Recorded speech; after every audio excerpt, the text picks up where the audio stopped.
untuk meyakini adanya Allah, saya kasih satu judul. Kita harus belajar telanjang. Di hadapan Allah belajar telanjang. Wah, itu sih kagak pakai diajarin. Masuk kamar mandi saya telanjang terus. Bukan begitu maksudnya. Kalau begitu nggak pakai diajarin, udah pada pinter, ya kan? Udah pada pinter, bocah-bocah aja juga telanjang udah pada pinter-pinter, nggak pakai diajarin. Ya, udah pada pinter semuanya. Udah. Yang perlu dibahas apa sih maksudnya? Ini tujuan kita biar yakin. Sebab cara meyakini adanya Allah bukan nggak cukup kita pakai akal,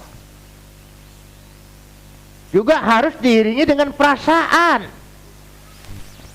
Yang dikatakan qalbun walahum qulubun, mereka punya hati. Hati qalbun berkaitan dengan perasaan.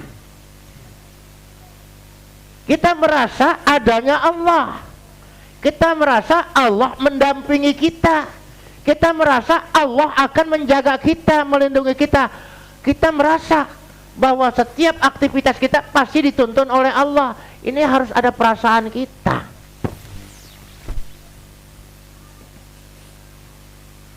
Kenapa kita harus telanjang di hadapan Allah? Orang yang telanjang di hadapan Allah maksudnya telanjangin hati dan perasaan kita. Jangan pernah merasa punya kelebihan. Sebab pakaian itu kalau kita pakai kan merasa punya kelebihan. Kita gampang nilai, bajunya cuma 200.000, baju gua 2 juta nih. Tuh. Menilai dah, membanding-bandingkan. Itulah pakaian. Makanya perasaan-perasaan gitu harus kita telanjangin, bahwa kita tidak punya apa-apa, tidak punya kemampuan apa-apa. Zikir yang paling bagus la haula wala quwata illa billahil aliyil azim, bahwa kita tidak mampu melakukan kebaikan dan tidak kuasa untuk menghindari keburukan illa billah, kecuali dengan izin Allah. Jadi nggak ada perasaan sombong kita, sehingga ucapan kita selalu zikir. Dapat zikir alhamdulillah. Jangan kita tepuk dada, lah gua kan pinter kalau nyari duit. Jangan, semua atas izin Allah. Ya. Makanya di sini kalau kita sudah bisa telanjang hati kita telanjangin, pikiran kita telanjangin, kosong, ya, insya Allah jalan kita lancar. Sebab apa? Sebab selama kita masih pakai logika, ketika muncul keinginan di pikiran kita akan beli rumah. Diukur pakai logika. Tentunya nanti yang muncul, kita digiring oleh logika kita tentang hukum kausalitas, hukum sebab akibat. Beli rumah yang 1 miliar, dananya dari mana ya? Ya kerjaan gue kan cuma segini, dananya dari mana? Sumbernya dari mana? Dan kira-kira ada hambatan apa enggak ya? Nanti kalau umpamanya ada hambatan, bagaimana dong jadinya? Keinginan kita begitu, akhirnya memunculkan kita gampang kecewa. Ya, umpamanya kita merasa punya kontrakan 10 pintu, kita udah hitung-hitung nih, tanggal sekian kita mau ada acara. Dari 10 pintu, 1 pintu umpamanya 500.000, udah 5 juta. Ternyata yang satu musibah, yang satu begini, yang satu begitu. Akhirnya yang bayar cuma 2 orang. Kecewa nggak? Kecewa, sebab kita ngukurnya pakai hukum kausalitas. Udah terbayang 10 pintu kali 500, 5 juta. Ternyata meleset semua janjinya. Apa yang terjadi? Ya, pasti kecewa. Kalau udah kecewa, kepikiran. Kalau udah kepikiran, timbulnya sedih. Akhirnya pikirannya macam-macam. Nih jangan-jangan ada orang usil sama saya ini. Ya, juga yang bayar kontrakan kagak mau bayar. Akhirnya nyari siapa sih yang usil? Kan jadi panjang itu. Karena kita berpikir seperti itu, akhirnya jatuh sakit. Kenapa bisa jatuh sakit? Karena kita kecewa. Kenapa kita kecewa? Harapan kita tidak tercapai. Sesuatu yang harapan tidak tercapai pasti muncul kekecewaan. Tuh. Makanya jangan pakai hukum kausalitas. Kita mengandalkan Allah yang maha kuasa, Allah maha kaya, Allah maha menentukan segalanya. Bisa. Ya, bisa. Apa dulu kita pernah terbayang masih kecil bahwa kita akan punya mobil ini, akan kerja di sini? Terbayang nggak? Nggak terbayang. Allah arahkan. Satu diajak kerja, diterima. Makanya jalanin aja. Ya, jalanin. Orang yang mentelanjangkan pikiran dan hatinya, dia tidak akan kecewa, santai. Sakit, ya emang maunya Allah saya sakit. Tuh. Nggak punya duit, ya, emang maunya Allah saya nggak punya duit. Ntar juga Allah kasih. Tuh, selalu husnuzon kepada Allah. Jadi kehidupannya itu hanya bersyukur kepada Allah. Maka dikatakan sungguh aneh buat seorang mukmin. Dua kelakuannya sama-sama baik. Dia bersyukur dapat nikmat baik, dia bersabar juga baik, semua kebaikan. Ya. Makanya di sini ada satu pendapat. Allah yakhluqu ma yasha'u wa yakhtar. Allah yang maha menciptakan dan berhak untuk memilih. Kalau kita kan sering pakai bahasa ikhtiar. Nyari duit ikhtiar. Kalau ikhtiar, nih duit kita pilih. Mau amplop yang mana, itu ikhtiar namanya. Duitnya kagak ada. Dagang belum tentu laku. Yang ada iktisab, usaha. Kalau ikhtiar, ini barang kita yang satu nawar 5 juta, yang satu nawar 7,5 juta. Kita disuruh pilih mau yang mana. Itu namanya ikhtiar, berhak memilih. Nah, orang iktisab itu berusaha. Laha ma kasabat wa 'alaiha sabat. Karena Allah tuh maha kuasa menentukan dan berhak memilih, maka Allah memilih sebagian orang, memilih orang-orang yang Allah pilih. Tugasnya ngapain? Kata Allah, duduk yang manis aja. Ya, duduk yang manis, kagak usah ngapa-ngapain, ntar duitnya datang sendiri. Ada nggak yang begitu? Ya, duduk aja. Kolu kok melulu, ya, nggak ngapa-ngapain, duduk aja. Emang rupanya sudah Allah tentukan. Hambaku, duduk yang manis aja, ntar orang pada datang ngasih duit, bawain anggur, bawain apa, duduk yang manis. Loh. Ya, seperti itu. Sebab kalau kita perhatikan, ada makom-makom tertentu dalam kehidupan ini. Yang pertama ada makomnya, makom kasab. Pakai ba, bukan kasab. Kasab, kerja keras. Ya. Ada yang kedua makomnya makom tajrid. Kalau kita belajar sorob, sulasi mujarrad, kagak ada tambahannya. Tiga aja nggak ada tambahannya. Aslinya kayak gitu.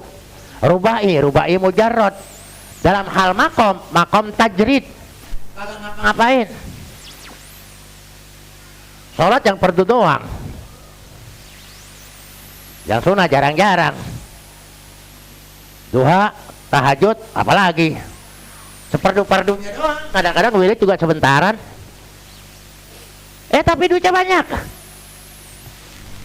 Tapi duitnya banyak. Mau jalan-jalan ke sono ade, mau bikin acara ade, mau makan-makan ade, ada jalannya. Itu makom tajrid namanya. Makom tajrid. Ya. Cuman segitu doang. Emang Allah pilih. Allah. Sudah dikatakan makanya nadirun min nadirin. Satu hal yang jarang dari yang jarang. Paling jarang. Orang begini jangan ditiru. Kalau ditiru mau dikatakan ntar berantem. Lo udah asik-asik kerja mau dikatakan. Apa nih maksud makomnya makom kasab? Ada orang kerjaannya dari pagi nyapu ngepel nyuci piring terus masak nyayur. Itu makomnya makom apa itu? Itu profesi siapa itu? Profesi babu. Profesi ya babu udah dari pagi, dari mulai melek mata hampir nggak sempat makan. Dia ngepel, dia nyapu, dia ngelapin meja apa segala macam. Udah rapi, dia masak segala macam, dia nyuci piring. Ini makomnya makom kasab, alias yang kerja begini namanya babu. Ada kekasih datang, ya, sang kekasih datang mau ikutan ngepel, lihat pembantu lagi ngepel kagak enak, dia mau ngepel. Jangan, tangan ente kotor, ntar jangan. Duduk yang manis, Bi, tolong siapin teh, siapin kopi dengan makanannya. Duduk yang manis, ente duduk yang manis saja, jangan ngapa-ngapain. Ya. Kenapa? Kekasih yang datang. Karena kekasih yang datang dilayani dengan baik. Yang kerja mentalnya babu tetap babu.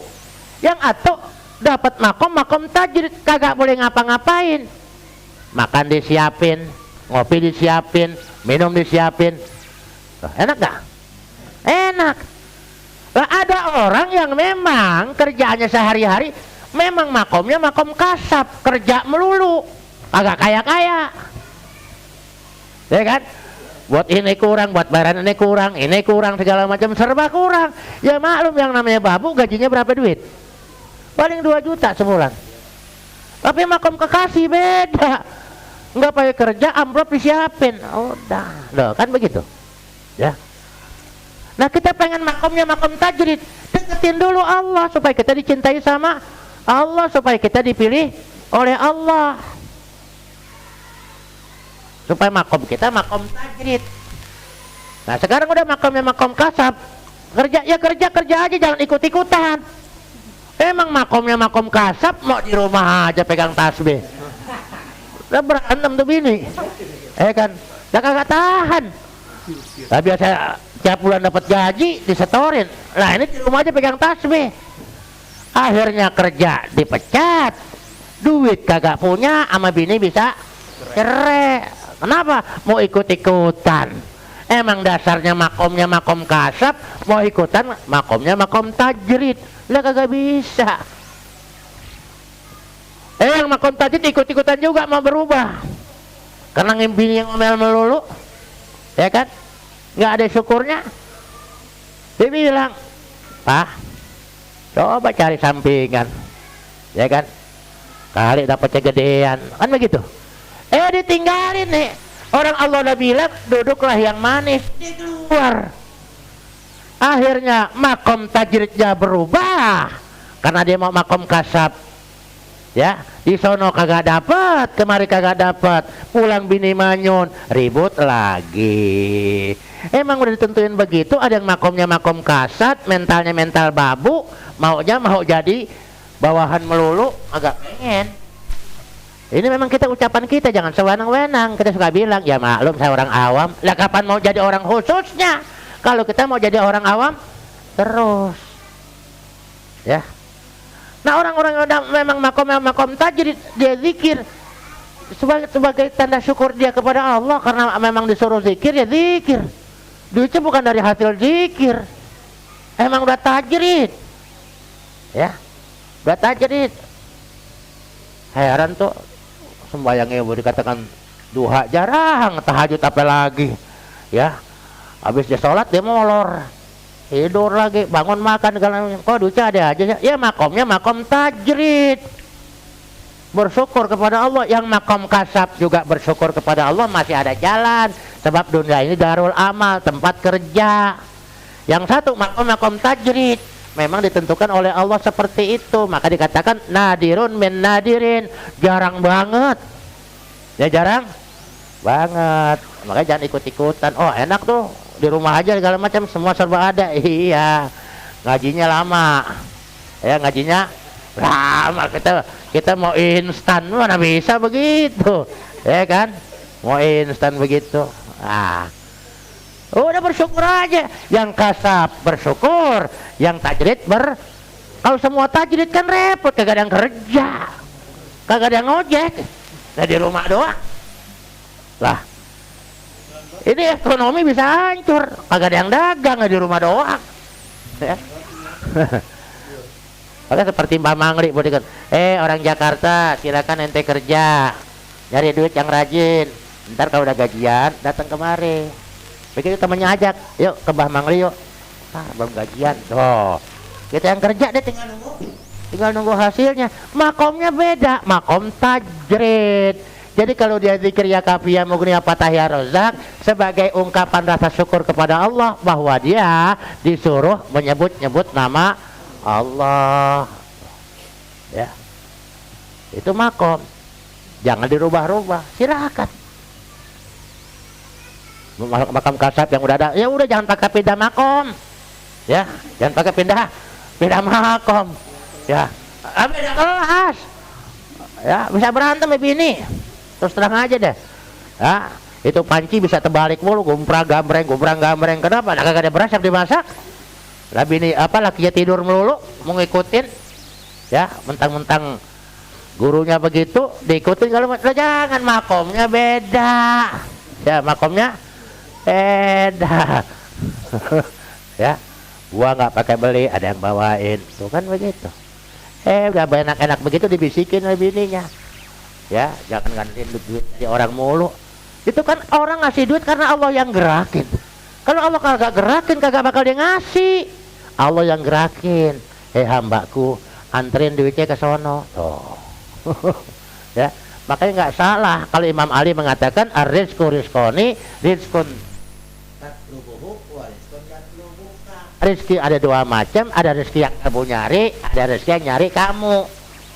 Nah kan kita udah terlanjur dah, ya, buat cari rezeki. Bagi dong amalannya buat nyari rezeki, ya nyari.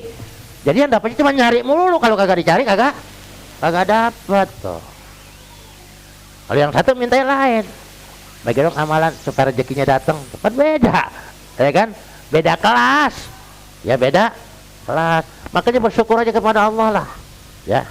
Cuman belajarlah telanjang diri, telanjang pikiran. Jangan kita merasa punya kontrakan, jangan kita merasa punya angkot, ya, jangan kita merasa punya motor buat penghasilan ngojek.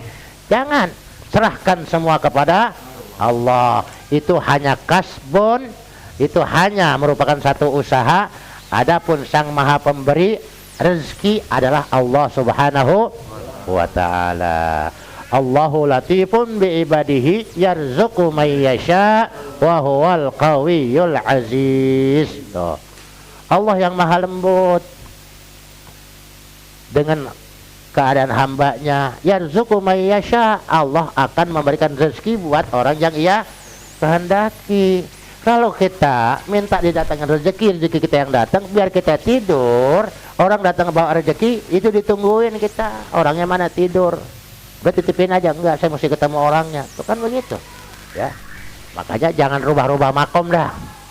Ya, yang makom kasab terusin kasabnya. Cuma nanti lama-lama dikit habis antara kasab sama tajrid tuh begitu. Jangan dari muda sampai tua kuli mulu. Lah ya, lah kapan jadi bosnya? Makanya belajar jadi bos, walaupun kecil-kecilan. Bikin apa? Ya bikin kue segala macam dagang. Bosnya siapa? Bosnya kan disebutin. Wah, bos kan gitu kan. Walaupun di kantor kita kuli, tapi ya masih di rumah jadi bos. Jangan di rumah jadi kuli, di kantor jadi kuli, di jalanan jadi kuli juga. Nah, jangan sampai begitu. Berubah dikit. Maka dikatakan yang bisa berubah itu adalah doa. La yaruddul qada illa doa. Tidak ada yang bisa merubah ketentuan Allah al-qada kecuali dengan doa. Udah paham?